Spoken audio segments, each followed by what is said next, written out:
اور یہ بات ہمیں ان تمام امریکی اور یورپین کنٹریز میں نظر آتی ہے جہاں پر لوگ اس قدر سیکولر، آزاد خیال، ملحد، ایتھیسٹ ہو چکے ہیں کہ وہ کرسچینٹی کے ساتھ، مسیحت کے ساتھ، خاص طور پر ان کی لیڈرشپ کوئی تعلق، کوئی رشتہ جوڑ کے نہیں رکھنا چاہتی۔ وہ کہتے ہیں کہ ہم ہر قوم کے ساتھ، ہر ریلیجن کے ساتھ اچھا سلوک کریں گے، یہاں تک تو بات ٹھیک ہے، لیکن اس کے بعد وہ اس چیز سے انکار کر دیتے ہیں کہ ان کی اپنی کوئی علیحدہ آئیڈینٹی، تشخص ہے۔ وہ مسیحت کو ترک کر کے اس بات کو زیادہ ترجیح دیتے ہیں کہ ہم انسانیت کے پیروکار ہیں، ہم ہیومینٹی کے پیروکار ہیں، اور ہمیں مذہب کا، خاص طور پر اپنے مسیحی مذہب کا زیادہ پرچار نہیں کرنا چاہیے۔ This is what the current leadership of America and many European countries is doing, یعنی امریکہ کے اور یورپ کے بیشتر صدور، ان کے ٹاپ لیڈرز ایسا ہی کرتے ہیں۔ 2009 اور 2010 میں ہم جانتے ہیں کہ پریزیڈنٹ اوباما، جو کہ یو ایس اے کے کرنٹ پریزیڈنٹ ہیں اور بہت جلد وہ جا رہے ہیں بائی دا وے، لیکن جب وہ ٹرکی گئے تو انہوں نے کہا کہ ہماری نیشن یعنی امریکی قوم جو ہے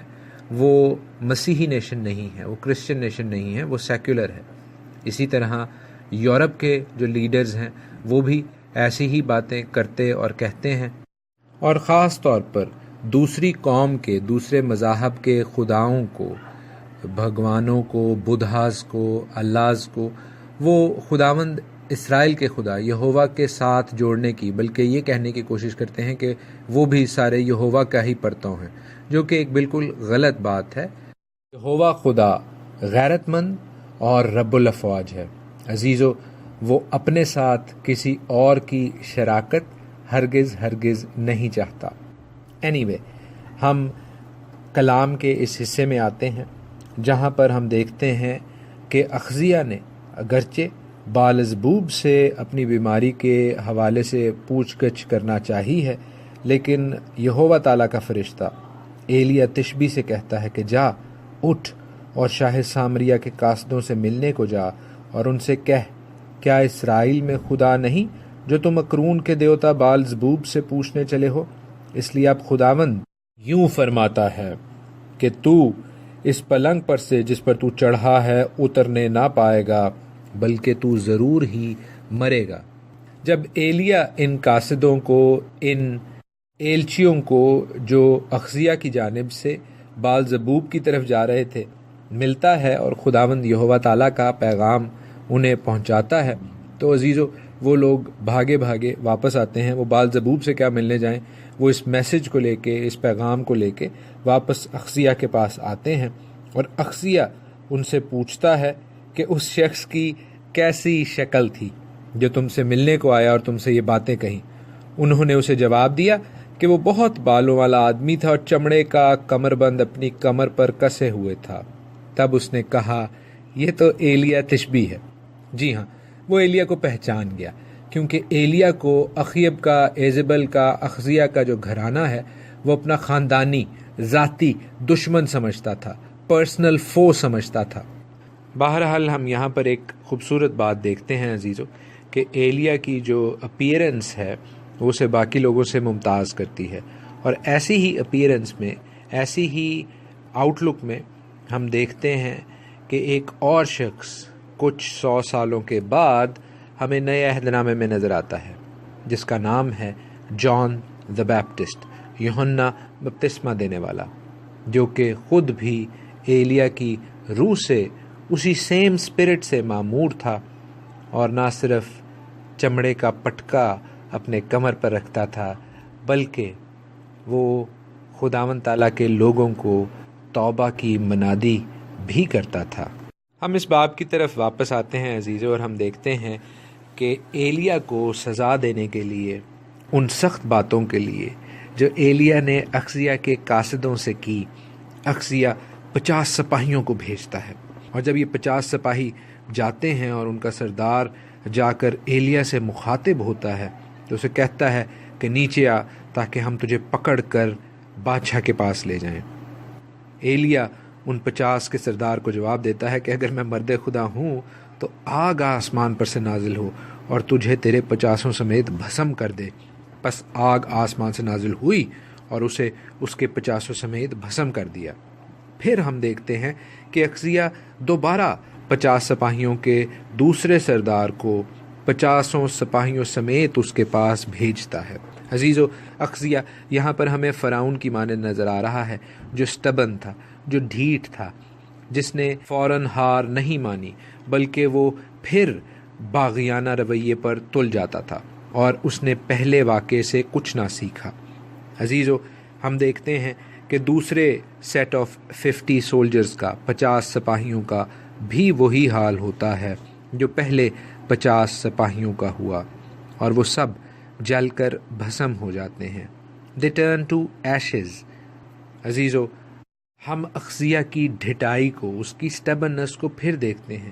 کہ وہ ایک اور سیٹ آف 50 سولجرز کو، 50 کے دستے کو پھر بھیج دیتا ہے کہ وہ جا کر ایلیا کو پکڑ کے لائیں، مگر اس دفعہ ان 50 کا جو سردار ہے وہ نہایت ڈرتے ہوئے، نہایت ادب سے، احترام سے ایلیا سے درخواست کرتا ہے کہ مجھے میرے مالک کی طرف سے یہ حکم ملا ہے کہ میں تجھے لے جاؤں، لیکن میں اپنے آپ کو اور ان 50 لوگوں کو جلوانا نہیں چاہتا۔ ان کی جانیں تیری نظر میں گراں قدر ہوں، قیمتی ہوں، پریشس ہوں، اور تو ہم پر رحم کر اور دیکھ، آسمان سے آگ نازل نہ کر، بلکہ ہمارے ساتھ بادشاہ کے پاس چلا جا۔ تب ہم دیکھتے ہیں کہ خداوند کا فرشتہ ایلیا سے کہتا ہے کہ اس کے ساتھ نیچے جا، اس سے نہ ڈر، اور اخزیہ بادشاہ سے کہنا، خداوند یہوہ یوں فرماتا ہے کہ تو نے جو اکرون کے دیوتا بال زبوب سے پوچھنے کو لوگ بھیجے، تو کیا اس لیے کہ اسرائیل میں کوئی خدا نہیں جس کی مرضی کو تو دریافت کر سکے؟ اس لیے تو اس پلنگ سے جس پر تو چڑھا ہے اترنے نہ پائے گا، بلکہ ضرور ہی مرے گا۔ سو وہ خداوند کے کلام کے مطابق جو ایلیا نے کہا تھا مر گیا، اور چونکہ اس کا کوئی بیٹا نہ تھا، اس لیے شاہ یہودا یہورام بن یہوشفت کے دوسرے سال سے یہورام اس کی جگہ سلطنت کرنے لگا۔ عزیزو، وہ لوگ جو خداوند تعالیٰ پر بھروسہ چھوڑ کے دنیاوی خداؤں پر، دوسرے خداؤں پر، دوسری قوموں کے معبودوں پر توکل کرنے لگتے ہیں، ان کا حال اخزیہ جیسا ہی ہوتا ہے۔ میں بہت سے ایسے لوگوں کو جانتا ہوں جو کہ خداوند تعالیٰ کے کلام کو پڑھنے کی بجائے تعویذوں، دھاگوں، روزریوں کو پڑھنا زیادہ ترجیح دیتے ہیں۔ خداوند یہوہ خدا کے آگے جھکنے کی بجائے بتوں کے آگے، پیروں فقیروں کے آگے، مٹی کی ڈھیریوں کے آگے جھکنا پریفر کرتے ہیں، ترجیح دیتے ہیں۔ عزیزو، ایسے لوگوں کے تمام خیالات، تمام ایمبیشنز، تمام سوچیں مٹی میں مل جائیں گی، اس لیے کہ وہ زندہ خدا کو چھوڑ کر ہاتھ کی بنی ہوئی دستکاریوں پر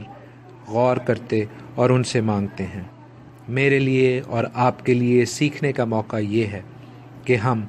ہمیشہ خداوند زندہ خدا، یہوہ خدا، ابراہیم، اسحاق اور یعقوب کے خدا، اسرائیل کے خدا، میرے اور آپ کے مسیح یسوع میں ہمارے آسمانی باپ کے ساتھ ہی جڑے رہیں،